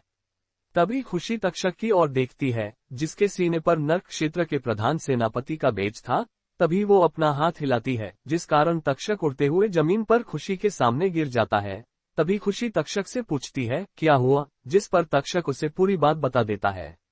ये सुनकर खुशी की आंखें गुस्से से लाल हो जाती है और वो दिव्यास्त्र निकाल लेती है, जिसे देखकर तक्षक के हाथ पांव कांपने लगते हैं। तभी सभी प्रमुख खुशी से तक्षक को जीवनदान देने के लिए कहते हैं, जिसे देखकर खुशी दिव्यास्त्र को वापस ले लेती है और अपनी आंखें बंद कर लेती है। जिसके बाद वो उस पूरी घटना को देखती है तो उसे उस काले कपड़े वाले योद्धा के पास पिनाक धनुष दिखता है, जिसे देखकर वो अंतर्दृष्टि का प्रयोग करती है और उसे पता चलता है कि यह शिवम ओबेरॉय है। तभी वो आंखें खोलती है और कहती है, इस युद्ध में तुम लोग चाहकर भी नहीं जीत सकते थे, क्योंकि तुम्हारा सामना सम्राट रोहन ओबेरॉय के बेटे शिवम ओबेरॉय से हुआ था, जिसके पास पिनाक धनुष था। जिसके बाद खुशी तक्षक की ओर देखती है और कहती, सभी की जान बचाने के लिए तुम्हारा शुक्रिया, अगर तुम नहीं होते तो इनमें से कोई भी जीवित बचकर नहीं आता। ये कहकर खुशी मृत्युंजय का अंतिम संस्कार करती है और उसकी आंखों में आंसू आने लगते हैं, क्योंकि मृत्युंजय को उसने बचपन से शिक्षा दी थी। जिसके बाद वो चिता की अग्नि पर हाथ रखकर कसम खाती है कि वो उसकी मौत का बदला लेकर रहेगी और उसका बलिदान खाली नहीं जाएगा। तभी तक्षक महारानी के पास काले कपड़े से ढके किसी योद्धा को देखता है, जिसे देखकर तक्षक कालविजय से पूछता है कि यह महारानी के पीछे खड़ा योद्धा कौन है। जिस पर तक्षक उसे बताता है कि महारानी उसे दूसरे ब्रह्मांड से लाए है और महारानी ऐसे नए योद्धाओं को नर्क क्षेत्र में लाती रहती है। तभी नगराज तक्षक कहता है, उसका नाम क्या है? जिस पर कालविजय कहता है, उसका नाम काल है। अंतिम संस्कार पूरा होने के बाद सभी प्रमुख महल में वापस आ जाते हैं। तभी महारानी अपने कक्ष में काल शिवा को बुलाती है। तभी काल शिवा कहता है, क्या आदेश है? महारानी जिस खुशी उससे कहती है कि तुम्हें रसातल में जाकर पापपुंज को हासिल करना होगा, जिससे तुम अपने अंदर दुनिया की सभी बुराइयों को समाहित कर सको और शिवा से भी ज्यादा शक्तिशाली बन सको। और इसी के साथ तुम्हें रसातल के वासियों के साथ मिलकर पाप का साम्राज्य स्थापित करना होगा और एक बहुत बड़ी सेना बनानी होगी, जिससे भविष्य में होने वाले महायुद्ध के लिए हमारे पास बहुत बड़ी सेना ही। ये सुनकर काल शिवा कहता है कि मैं ब्रह्मांड की सबसे बड़ी ताकत हूँ और मैं किसी को भी हरा सकता हूँ। आप चिंता मत कीजिए, मैं जल्द ही पापपुंज को हासिल करके एक बहुत बड़ी सेना का गठन करूंगा। अब मैं सफर के लिए निकलता हूँ महामहिम। और ऐसा कहते ही वो वहां से गायब हो जाता है। तभी अगले दिन महारानी महल में प्रवेश करती है, जहाँ उसे एक सिंहासन खाली दिखाता है, जिसे देखकर वो घोषणा करती है कि अब से ब्रह्मराक्षस वंश का प्रमुख ब्रह्मराक्षस कपाली होगा। ये सुनकर कपाली वहां आता है और मृत्युंजय के सिंहासन पर बैठ जाता है। तभी तमराज किल्विश कहता है कि नर्क क्षेत्र का नया प्रमुख कौन होगा। ये सुनकर महारानी कहती है, इसका फैसला बाद में कुछ दिन बाद एक मुकाबले से होगा। ये सुनकर सभी काफी उत्साहित होते हैं मुकाबले के लिए। तभी तक्षक कुछ कहने ही वाला होता है कि उसके मुंह से खून निकलने लगता है, जिसे देखकर सभी चौंक जाते हैं। तभी नगराज तक्षक की ओर देखकर खुशी कहती है, क्या हुआ तक्षक? तभी तक्षक कहता, आप इसके लिए मेरे साथ किसी एकांत जगह पर चलिए। ये सुनकर कालविजय और महारानी तक्षक के साथ महल के गुप्त स्थान पर आ जाते हैं। तभी तक्षक अपनी दिव्य ऊर्जा को प्रसारित करता है, जिस कारण वो एक बड़े से काल सर्प में बदल जाता है। तभी खुशी उसके शरीर में कई सारे घाव देखती है, जो देखने में ऐसे लग रहे थे जैसे इस घाव को इंद्र के वज्र किया गया हो। तभी वो उस काल सर्प की पीठ पर एक बड़ी सी छाप देखती है, जिसे देखकर वो कहती है, ये तो वज्र शक्ति छाप है। ये देखकर खुशी उससे इस शरीर के बारे में पूछती है तो तक्षक उसे पूरी कहानी बताता है, जिसे सुनकर खुशी कहती है, अच्छा तो इसे देवराज इंद्र ने बनाया है। जिसके बाद वो इस छाप को हटाने का तरीका खोजने लगती। तभी उसे उपाय मिल जाता है और वो तक्षक से कहती है, इसके लिए हमें तुम्हारे ऊपर इंद्रास्त्र से वार करना होगा, जिससे तुम्हारी मौत भी हो सकती है। ये सुनकर तक्षक कुछ देर के लिए सोचता है, फिर अपना सर हाँ में हिला देता है, जिसे देखकर खुशी अपना हाथ हवा में उठाती है। तभी एक वज्र की तरह दिखने वाला अस्त्र प्रकट होता है, जिसके अंदर करोड़ों दिव्य बिजलियों की क्षमता होती है, जिसे देखकर तक्षक को भी पसीना आ जाता है। तभी खुशी उस अस्त्र को तक्षक की छाप के ऊपर चला देती है, जिस कारण लाखों स्वर्गीय बिजलियों से बना अस्त्र तक्षक से टकरा जाता है, और जिससे इतना बड़ा धमाका होता है कि वो अपने काल सर्प रूप से वापस इंसानी रूप में आ जाता है और वार के कारण बेहोश हो जाता है। जिस देखकर कालविजय कहता है, कहीं ये मर तो नहीं गया। जिस पर महारानी कहती है, ये केवल अस्त्र की शक्ति सोखने की वजह से बेहोश हो गया है, नहीं तो इसके शरीर में इतनी ताकत है कि ये ब्रह्मास्त्र का वार भी झेल सकता है। ये सुनकर कालविजय 1000 सैनिकों को बुलाता है, जो तक्षक को उठाकर ले जाते हैं। और कुछ दिन बाद जब तक्षक होश में आता है, तो उसे उसका शरीर काफी तंदुरुस्त दिखता है, और अब उसके शरीर से इंद्र की वज्र छाप पूरे तरीके से हट चुकी है। तो वो बाहर मैदान में जाता है और अपनी पूरी शक्ति का प्रयोग करता है, जिस कारण वो 1000 फीट ऊंचे कालसर्प में बदल जाता है, जिसके 8 फन थे और उन पर 8 प्रकार की मणियां लगी हुई थी, जो विनाशक की 8 शक्तियों को दर्शाती थी। तभी उस बड़े से नाग को देखकर सभी प्रमुख और योद्धा दंग रह जाते हैं। और उस नाग को देखकर महारानी का एक शिष्य, जिसका नाम कोका था, वो अपने भाई विकोका से कहता है, भाई देख कितना बड़ा नाग है, लगता है गुरु माँ इसे किसी और दुनिया से लेकर आए हैं। जिस पर सामने बैठी 15 वर्ष की बालिका, जिसका नाम माया था, वो कहती है, ये दिव्य लोक का पूर्वी सम्राट नगराज तक्षक है। ये सुनकर कोका कहता है, अच्छा तो चलो हम उसे पास से देखने चलते हैं। ये सुनकर विकोका कहता, चलो। जिस पर माया कहती है, अगर तुम यहाँ से गए तो माँ बहुत गुस्सा होंगी। ये सुनकर कोका और विकोका दोनों फिर से साधना के लिए बैठ जाते हैं। फिर कुछ देर बाद तक्षक वापस अपने पुराने रूप में आ जाता है, जिसे देखकर सभी प्रमुख तक्षक के पास आते हैं और उसे छाप हटने की बधाई देते हैं। तभी कालविजय कहता है, अब तुम हम लोगों से काफी ऊपर उठ चुके हो। ये सुनकर तक्षक कहता है, मैं भले ही कितना भी शक्तिशाली क्यों ना हो जाओ, फिर भी तुम लोग मेरे मित्र ही रहोगे। ये सुनकर सभी तक्षक की प्रशंसा करने लगते हैं। तभी उस मैदान में महारानी प्रकट होती है, जिसे देखकर सभी अपने घुटने टेक लेते हैं। लेकिन जैसे ही तक्षक ऐसा करने लगता है, तो महारानी उसे रोक देती है और कहती है, अब तुम्हें मेरे सामने घुटने टेकने की कोई आवश्यकता नहीं है, क्योंकि अब तुम काफी काबिल हो चुके हो। ये सुनकर तक्षक कहता है, मैं आपका शिष्य बनना चाहता हूँ। ये सुनकर खुशी कहती है, शिष्य बनने के लिए तुम काफी बड़े नहीं हो। जिस पर तक्षक कहता है, ज्ञान ग्रहण करने की कोई आयु नहीं होती है। महारानी ये सुनकर खुशी काफी प्रभावित होती है और उसे अपना शिष्य बना लेती है, जिसके बाद वो उसे अपने शिष्यों के पास ले जाती है। और तक्षक उन्हें देखकर काफी हैरान हो जाता है, क्योंकि उसके सहपाठी एक 15 वर्ष की बालिका और 2 जुड़वा राक्षस थे, और इतनी कम आयु में भी वो तीनों तक्षक से ज्यादा शक्तिशाली थे। जिसके बाद उन सभी की शिक्षा प्रारंभ होती है, जिसमें कुछ दिनों तक शिक्षा काफी आसान होती है, लेकिन धीरे धीरे अभ्यास काफी कठिन हो जाता है। तभी सीन शिफ्ट होता है और हमें शिवा को दिखाया जाता है, जो अपने नए शरीर के साथ अब काफी शक्तिशाली और शांत हो गया था, और वो साधना कर रहा होता है।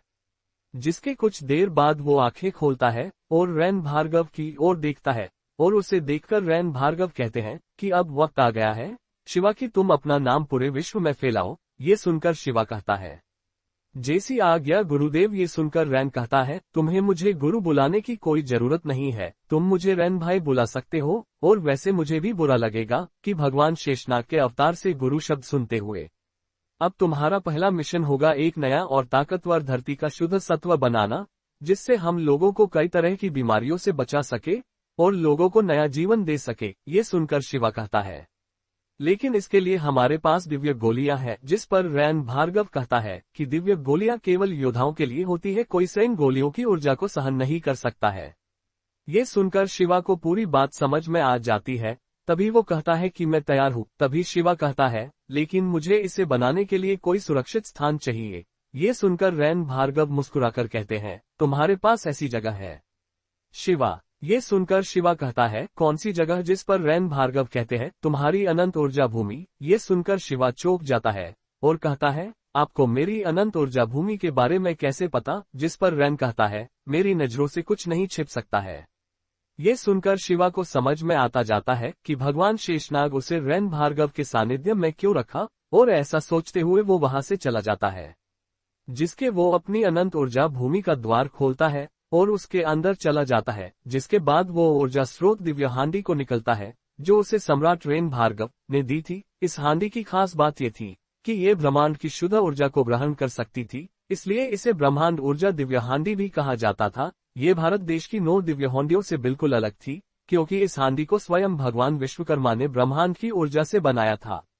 जिसके बाद शिवा ने पंचभूत शक्ति का प्रयोग किया, जिससे आसमान में जल, अग्नि, वायु, पृथ्वी और आकाश की शक्तियां मिलने लगी, और शिवा उन सभी तत्वों को एकत्रित करके आसमान में एक 5 रंगों वाला बादल बनाया, जिससे अनंत ऊर्जा भूमि में 5 रंग के पानी की बूंदों की वर्षा होने लगी और दिव्य हांडी पूरी तरह से उस 5 रंग के पानी से भर गई।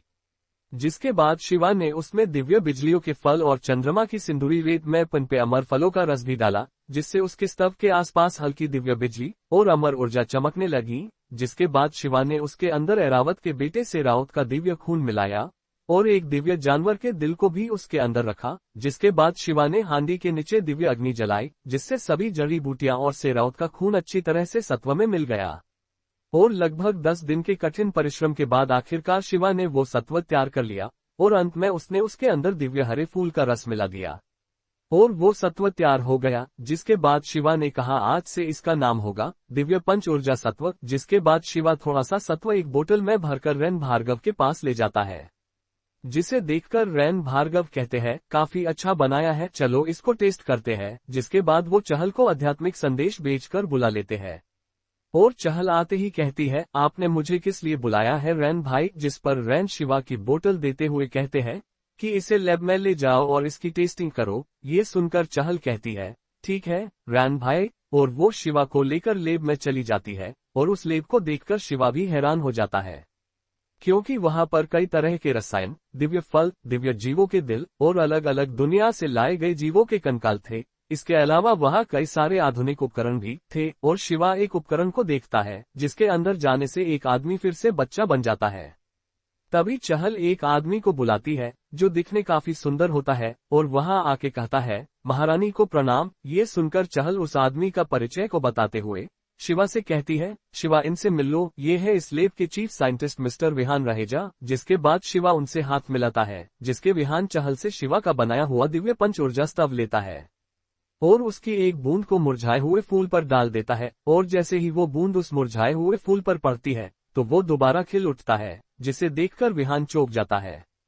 जिसके बाद वो उस स्तव को जानवरों की सल्स पर उपयोग करता, जिससे उन मरे हुए जीवों की सल्स फिर से ठीक होने लगती है। जिसे देखकर विहान कहता है आपने ने तो काफी अच्छी चीज बनाई है, अगर आप चाहे तो यहाँ साइंटिस्ट बन सकते मिस्टर शिवा। ये सुनकर शिवा कहता है अभी मुझे बहुत काम करना है। ये सुनकर विहान उसकी बात को समझ जाता है, लेकिन वो कहता है कि लॉन्च से पहले इसकी 10,000 बोतल हमें चाहिए। ये सुनकर शिवा राजी हो जाता है। जिसके बाद चहल और शिवा दोनों वापस से रैन के पास आ जाते हैं।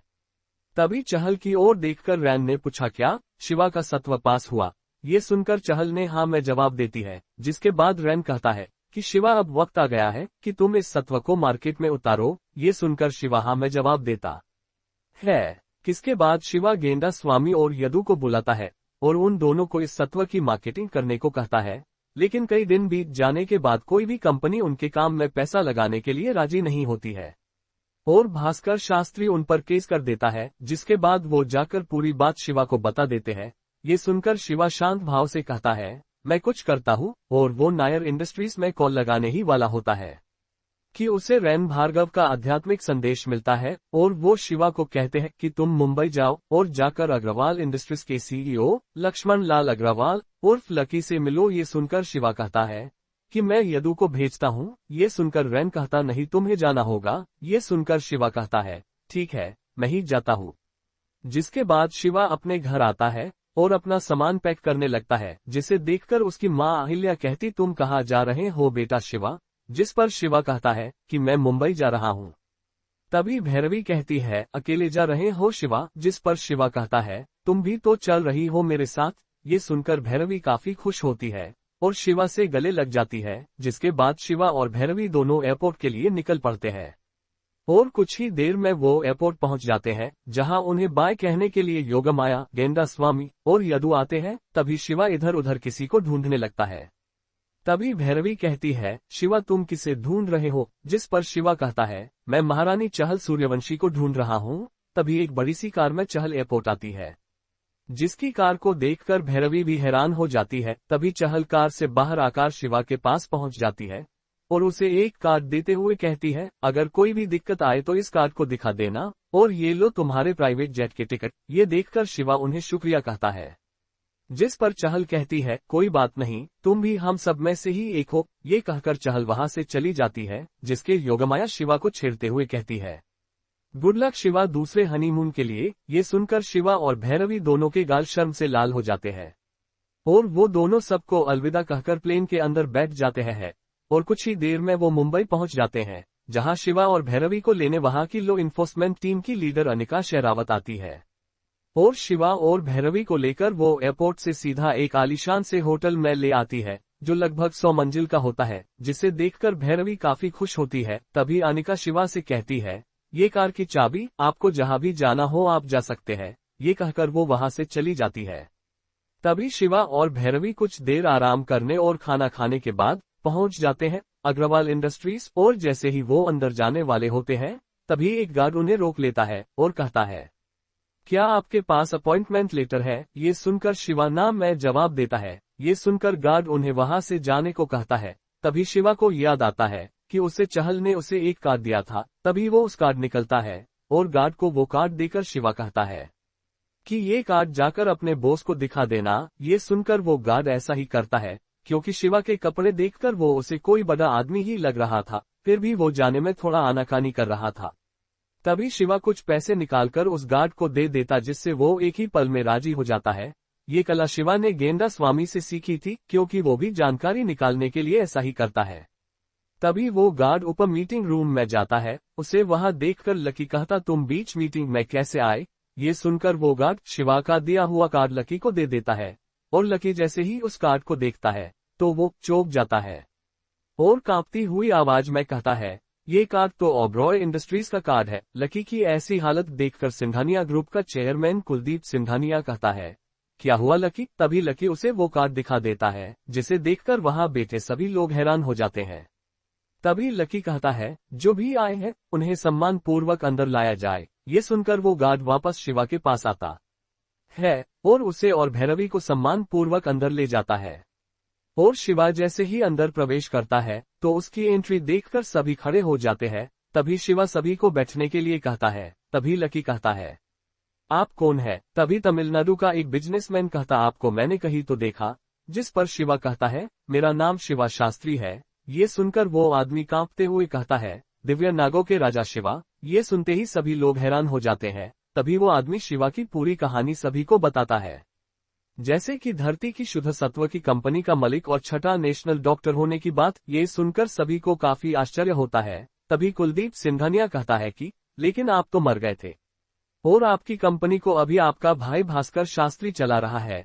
जिस पर शिवा कहता है, मुझे उस बात से कोई मतलब नहीं है, बल्कि मैं अपनी नई कंपनी के प्रोडक्ट के बारे आपको बताने आया हूँ, जो धरती के शुद्ध सत्व से भी 100 गुना शक्तिशाली है, जिसे दिव्य पंच ऊर्जा सत्व कहा जाता है। ये सुनकर सभी लोग फिर से हैरान हो जाते हैं। तभी शिवा अपनी बात को साबित करने के लिए 2 बोतल निकलता है, जिसमें एक बोतल में धरती का शुद्ध सत्व होता है और दूसरे में दिव्य पंच ऊर्जा स्तव होता है, जिसे देखकर कुलदीप एक आदमी को बुलाता है, जिसके हाथ में एक बड़ा सा घाव होता है। तभी कुलदीप शिवा को देखकर कहता है, अगर तुमने इस घाव को एक बार में ठीक कर दिया तो हम सोचेंगे। ये सुनकर शिवा पहले तो उस घाव पर धरती का शुद्ध सत्व डालता है, जिससे वो घाव धीरे धीरे ठीक होने लगता है और इसे ठीक होने में लगभग 24 घंटे लगने वाले थे। लेकिन जैसे ही शिवा ने दिव्य पंच ऊर्जा सत्व उस घाव पर डाला तो कुछ सेकंड में ही वो घाव पूरी तरह से भर गया और उसका हाथ कुछ ही देर में पूरी तरह से ठीक हो गया। ये देखकर सभी की आंखें खुली की खुली रह गई। ये देखकर सभी ने कहा, ये तो काफी असरदार दवाई है।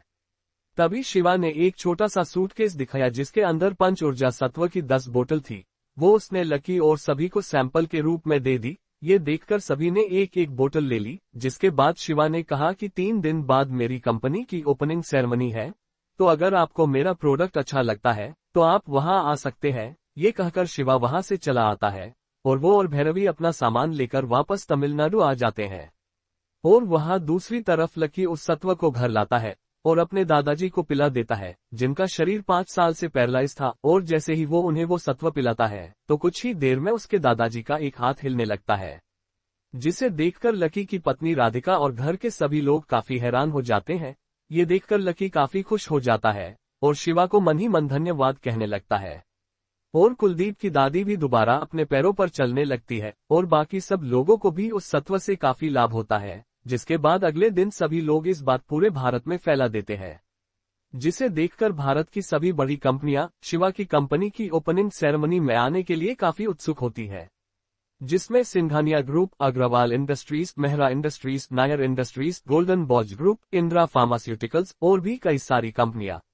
और दूसरी तरफ यदु और गेंदा स्वामी भास्कर के खिलाफ केस लड़ रहे होते हैं, पर जीत नहीं पा रहे थे। तभी वहां पर सम्राट रोहन ओबरॉय आते हैं, जिन्हें देखकर जज भी हैरान हो जाता है। रोहन के कहने पर भास्कर की कंपनी के धरती के शुद्ध सत्व को चेक किया जाता है, जिसमें मिलावट पाई जाती है और वो कई सारे अपराधों में भी शामिल होता है। ये देखकर अदालत हुक्म देती है कि धरती के शुद्ध सत्व की कंपनी को सील कर दिया जाए और भास्कर शास्त्री के भी सभी बैंक अकाउंट सीज कर दिया जाए। जैसे ही ये फैसला आता है तो धरती की शुद्ध सत्व की कंपनी को सील कर दिया जाता है और भास्कर के सभी बैंक अकाउंट्स को भी सीज कर दिया जाता है, जिससे वो सड़क पर आ जाता है। और इससे गेंदा स्वामी और यदु काफी खुश हो जाते हैं और दोनों खुशी से शिवा को गले लगा लेते हैं। और रोहन भी शिवा से उस दिन के लिए माफी मांगता है, जिस पर शिवा कहता है, आप तो मेरे बड़े भाई की तरह है और बड़े भाई छोटे भाई से माफी नहीं मांगते। ये सुनकर रोहन शिवा को गले लगा लेता है। तभी रैन भार्गव वहां आते हैं और कहते हैं, शिवा तुमने अपनी कंपनी के लिए कोई नाम सोचा? जिस पर शिवा कहता है, सोचता हूँ। तभी शिवा घर जाता है और भैरवी और अपने परिवार से मिलता है, जहां वो सभी शिवा की नई कंपनी के उद्घाटन की तैयारी कर रहे होते हैं। तभी शिवा भैरवी को बुलाता है और उससे नई कंपनी के नाम को लेकर चर्चा करता है। तभी वहां योगमाया और शिवा के बाकी साथी भी आ जाते हैं और सभी कंपनी का नाम सोचने लगते हैं, लेकिन बहुत सोचने के बाद भी उन्हें कोई नाम नहीं मिलता है। तभी शिवा को कोई थलाइवा कहकर बुलाता है। ये सुनकर भैरवी कहती है, अच्छा नाम है, आज से शिवा कंपनी का नाम थलाइवा इंडस्ट्रीज होगा। ये सुनकर सभी लोगों को ये नाम अच्छा लगता है। और आखिरकार 3 दिन बीत जाते हैं और शिवा की कंपनी के ओपनिंग सेरेमनी का दिन आ जाता है, जिसमें कई सारे लोग आए होते हैं, जिसमें वो सभी शिवा के साथ पार्टी करते हैं। जिसके बाद यदु और गेंदा स्वामी मीटिंग को संभालते हैं, लेकिन सभी शिवा के साथ मीटिंग करने को कहते हैं, जिसमें मेहरा इंडस्ट्रीज और दिव्य वेद चिकित्सा संस्थान, जिसका सीईओ जोरावर होता है, वो दोनों मिलकर इस सत्व को फर्जी बताते हैं। क्या होगा आगे जानने के लिए पढ़े नेक्स्ट पार्ट। तभी वहां पर एक सुंदर युवती आती है, जिसे देखकर गेंदा स्वामी कहता है, दामिनी केसरी। तभी वो जोरावर से कहती है कि इनका तो मालिक ही फर्जी है। तभी लकी और कुलदीप समझाने लगते हैं, लेकिन वो सभी शिवा को बुलाने की मांग करते हैं। ये सब सुनकर शिवा भैरवी से कहता है, लगता मुझे जाना होगा। ये सुनकर भैरवी भी उसे जाने को कहती है, जिसके बाद शिवा स्टाइल में एंट्री मारता है और जोरावर से कहता है, जोरावर यहाँ कुत्तों की तरह क्यों भौंक रहे हो? जिसे सुनकर जोरावर शिवा कहता है कि तुम बातें बड़ी बड़ी करते हो। शिवा, अगर तुम्हारा ये पंच ऊर्जा सत्व इतना ही कारगर है तो साबित करके दिखाओ। ये सुनकर चहल कहती है कि शिवा पहले ही इसे कारगर साबित कर चुका है, चाहो तुम रिपोर्ट देख सकते हो। ये सुनकर जोरावर कहता है, महारानी रिपोर्ट तो कोई भी छोटे मोटे एक्सपेरिमेंट करवा के बना सकता है, मुझे तो अपनी आंखों से देखना है। ये सुनकर शिवा कहता है, तो ठीक है। और शिवा सभी की ओर देखता तो वहां उसे एक कुर्सी दिखती है जो खाली थी, जिसे देखकर शिवा यदु से कहता है कि अब कौन रह गया है। तभी वो फाइल खोलता है और जैसे ही वो फाइल के अंदर देखता है तो चौंक जाता है, क्योंकि उसके अंदर भार्गवन इंडस्ट्रीज लिखा हुआ था। तभी वहां एक काले कोट में एक युवक आता है, जिसे देखकर शिवा कहता है, बड़े भाई रैन भार्गव। तभी उन्हें देखकर सभी लोग हाथ जोड़कर खड़े होते हो जाते हैं। तभी रैन भार्गव को देखकर यदु के मन में काफी सारे सवाल उठते हैं, लेकिन कुछ देर के लिए वो उसे अपने मन में ही दबा देता है। जिसके बाद सभी लोग रैन से कहते हैं कि भार्गवन इंडस्ट्रीज के मालिक रैन भार्गव को हमारा प्रणाम। ये सुनकर शिवा भी काफी हैरान हो जाता है। तभी रैन भार्गव शिवा के सत्व को साबित करने के लिए लकी के दादाजी को लाते हैं, जो पैरालाइज होते हैं। तभी शिवा उन्हें पंच ऊर्जा सत्व की एक और बोतल पिलाता है, जिससे उनका आधा शरीर ठीक हो जाता है। जिसे देखकर सभी शिवा की बात मान जाते हैं और कुछ रैन भार्गव के डर से शिवा की कंपनी में जुड़ने के लिए राजी हो जाते हैं। और सभी लोग मिलकर शिवा की कंपनी में 50,000 करोड़ का निवेश करते हैं, जिससे कुछ ही समय में शिवा की कंपनी पूरे विश्व में मशहूर हो जाती है और उसके सत्व की लगभग हर महीने 200 करोड़ से ज्यादा बोतलें बिकने लगी थी। जिसके बाद उस सत्व का फेस वॉश, गोलियां और बहुत सारा आइटम बिकने लगा, जिससे शिवा करोड़पति बन चुका था। जिसके बाद यदु ने रैन भार्गव से उनकी इंडस्ट्रीज के बारे में पूछा और कहा, आप कौन है? जिस पर रैन भार्गव बताता है कि उसने ही भार्गव इंडस्ट्रीज शुरुआत की थी और कुछ समय इंडस्ट्रीज चलाने के बाद मैंने उस कंपनी अलग अलग शहर की ब्रांच को अपने परिवार में बांट दिया और मैं साधना करने के लिए चला गया। वैसे तुम ये सब क्यों पूछ रहे हो? जिस पर यदु कहता है कि क्या आप मेरे दादाजी कृष्णा भार्गवन को जानते हैं? जिस पर रैन चौंक कर कहता है, क्या तुम मेरे छोटे चाचा कृष्णा भार्गवन के बेटे हो? ये सुनकर यदु कहता है, क्या आप मेरे बड़े पापा हैं? ये सुनकर रैन उसे हाँ मैं जवाब देता है, जिसे सुनकर यदु उन्हें गले से लगा लेता है। तभी रैन भार्गव उससे कहते हैं कि चाचा जी और तुम्हारी बड़ी बहन कहाँ है? जिस पर यदु कहता है कि दादाजी और पल्लवी की मृत्यु हो गई है। ये सुनकर रैन कहता है, चाचा जी की मृत्यु को तो मैं समझ सकता हूँ, लेकिन पल्लवी की मृत्यु कैसे हुई? जिस पर यदु ने बताया कि नागराज तक्षक को हराने के लिए शिवा को वसुंधरा देवी की आवश्यकता थी और वसुंधरा देवी को तक्षक ने धरती के शुद्ध सत्व के पर्वत के नीचे कैद कर रखा था और उसके नीचे एक ऐसा ऊर्जा जाल बना रखा था जिसे केवल एक आम मनुष्य ही तोड़ सकता था, जिसके बाद उस व्यक्ति की भी मृत्यु हो जाती थी। और शिवा भाई को जिताने के लिए पल्लवी ने अपनी जान कुर्बान कर दी। ये सुनकर हमेशा मुस्कुराते रहने वाले रैन भार्गव की आंखों में भी आंसू आ गए और उन्होंने यदु से वादा किया कि वो पल्लवी को दोबारा जिंदा करेंगे। ये सुनकर यदु भी खुशी से झूम उठा। जिसके बाद रैन भार्गव ने यदु को संदीप से मार्शल आर्ट और कलारी पट्टू की ट्रेनिंग लेने को कहा। ये सुनकर यदु भी संदीप से ट्रेनिंग लेने के लिए मान गया। जिसके बाद शिवा ने गेंडा स्वामी को प्रवीण महरा से तलवारबाजी सीखने का सुझाव दिया। ये सुनकर गेंडा स्वामी कहता है कि शिवा भाई मैं आपके अलावा और किसी से तकनीक नहीं सीखूंगा। ये सुनकर शिवा उसे समझाता है और शिवा के जिद करने पर गेंडा स्वामी तलवारबाजी सीखने के लिए प्रवीण महरा के पास चला जाता है। जिसके कुछ दिन बाद शिवा की बहन मीनाक्षी कहीं जा रही होती है, तभी उसे कुछ लड़के छेड़ने लगते हैं। तभी मीनाक्षी मौर्य वहां से जा रही होती है। तभी वो मीनू की ओर देखती है जिसे कुछ लड़के छेड़ रहे होते हैं। मीनाक्षी मौर्य उनके पास जाती है। ये देखकर मीनू कहती है, रुक जाए दीदी। ये सुनकर वो लड़के मीनाक्षी मौर्य को भी छेड़ने लगते हैं। तभी एक लड़का मीनाक्षी की तरफ हाथ बढ़ता है, जिसे देखकर वो अपने हाथ को हवा में लहराती है, जिससे उस लड़के का हाथ उसके शरीर से कटकर अलग हो जाता है। जिसे देखकर बाकी सभी लड़के भय से कांपने लगते हैं। तभी वो लड़का गुस्से से अपना कटा हाथ लेकर मी बढ़ता है। ये देखकर मीनाक्षी फिर से अपना हाथ हवा में लहराती है, जिससे इस बार उस लड़के की गर्दन कटकर उसके धड़ से अलग हो जाती है। ये देखकर बाकी सभी की फटने लगती है और वो सभी घुटने टेककर मीनू और मीनाक्षी दोनों से माफी मांगने लगते हैं। जिसे देखकर मीनाक्षी उन्हें चेतावनी देकर छोड़ देती है। ये देखकर मीनू काफी प्रभावित होती है और मीनाक्षी मौर्य को अपना गुरु बना लेती है। लेकिन उसकी कड़ी ट्रेनिंग से कई बार मीनू बेहोश तक हो जाती थी। जिसे देखकर शिवा एक मीनाक्षी मौर्य पर काफी गुस्सा होता है और मीनू को ट्रेनिंग छोड़ देने को कहता है। लेकिन मीनू कहती है, भाई मैं भी आपकी तरह ताकतवर बनना चाहती हूँ, ताकि आपके घर पर ना रहने पर मैं मम्मी पापा का ख्याल रख सकूं। और मीनू के बहुत समझाने पर शिवा राजी हो जाता है और मीनाक्षी से ट्रेनिंग कम कठिन करने को कहता है। ये सुनकर मीनाक्षी उसकी तरफ गुस्से से देखने लगती है।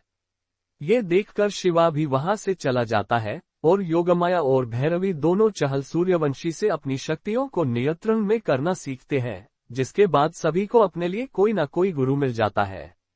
जिसके बाद ऐसे ही पूरे 3 साल बीत जाते हैं और शिवा अब काफी शक्तिशाली हो चुका था और उसने कई तरह की नई तकनीक और 8 दिव्यस्त्रों का ज्ञान हासिल कर लिया था, जिसमें रुद्रास्त्र, वरुणास्त्र, इंद्रास्त्र, भार्गवास्त्र, ब्रह्मशिरा, यमदंड, संभवस्त्र और संपूर्ण ब्रह्मास्त्र का ज्ञान भी अर्जित किया, जिससे वो अब अपने ब्रह्मास्त्र की शक्ति को कम ज्यादा कर सकता है और उसे वापस भी बुला सकता है। अब उसे केवल एक अस्त्र और चाहिए था, जो था भगवान शिव का पशुपतास्त्र, जो उसे केवल महादेव से ही प्राप्त हो सकता है। और अब शिवा दिव्य बिजलियों से कोई भी अस्त्र शस्त्र बना सकता है, और शिवा अब चौथा महायोद्धा बन चुका था। और शिवा अब दुनिया का चौथा सबसे अमीर आदमी था, जिसकी थलाइवा इंडस्ट्रीज अब $1 ट्रिलियन की हो चुकी थी। उसकी बहन मीनाक्षी भी इन 3 सालों में पूर्वज देवता के स्तर पर पहुंच चुकी थी, और वो अब दक्षिणी की लॉ इन्फोर्समेंट टीम की नई लीडर थी। और योगमाया चहल सूर्यवंशी की 9 महिला योद्धाओं में स्थान प्राप्त कर चुकी थी, और भैरवी भी पौराणिक पूर्वज देवता बन चुकी थी, पर अभी भी वो भगवान शेषनाग की तलवार के रहस्य को समझ रही थी। गेंडा स्वामी की तलवारबाजी भी अब तक काफी अच्छी हो चुकी थी। तभी रैन भार्गव शिवा से कहते हैं कि तुम अब महायोद्धा बन चुके हो, तो तुम्हारा पहला मिशन होगा 9 ब्रह्मांडों से श्री कृष्ण की 9 अनंत मणियों को खोजना और उनकी ऊर्जा को ग्रहण करना। तभी शिवा कहता है, उन मणियों का नाम क्या है? ये सुनकर रैन उसे सभी मणियों के नाम बताता है, जिसमें पहली मणि है कौस्तुभ मणि, दूसरी मणि है नील मणि, तीसरी मणि है चंद्र मणि, चौथी अंतरिक्ष मणि, 5वीं समय मणि, 6ठी वास्तविकता मणि, 7वीं आत्मा मणि, 8वीं शक्ति मणि और अंतिम अनंत ऊर्जा मणि। ये सुनकर शिवा कहता है कि श्री कृष्ण भगवान के भी कितने राज है। तभी रैन भार्गव कहते हैं, इतने कि तुम खोज खोज कर थक जाओगे। जिसके बाद रैन भार्गव कहते हैं, और तुम्हें वहां उन मणियों के रक्षकों से भी लड़ना होगा। ये सुनकर शिवा इस मिशन के लिए राजी हो जाता है, और 2 दिन के बाद एक बड़ी सी स्पेसशिप वहां आ जाती है। और इस मिशन में शिवा के साथ योगमाया, दिव्य गरुड़, गेंडा स्वामी और सम्राट रोहन ओबरॉय का तीसरा बेटा, जिसका नाम सूर्या होता है, वो भी जाता है, जो कि अलग अलग प्रकार के गैजेट बनाने एक्सपर्ट होता है, और वो ही इस स्पेस को शिप चलाने वाला होता है। इसके अलावा अनंत मणियों को ढूंढने की उसके पास एक GPS ट्रैकिंग मशीन भी है, जिसके अंदर उसने सभी 9 अनंत मणियों की जानकारी सेव कर ली है। तभी चहल सूर्या को अपना ख्याल रखने को कहती है, और जिसके बाद सभी शिवा और उसके साथ जाने वाले सभी लोगों को बाय करते हैं। जिसके बाद सभी लोग निकल पड़ते हैं 9 ब्रह्मांड की यात्रा के लिए। तो क्या होगा आगे? शिवा कैसे प्राप्त करेगा श्री कृष्ण की 9 अनंत मणियों को, और कौन सी चुनौती शिवा के लिए आने वाली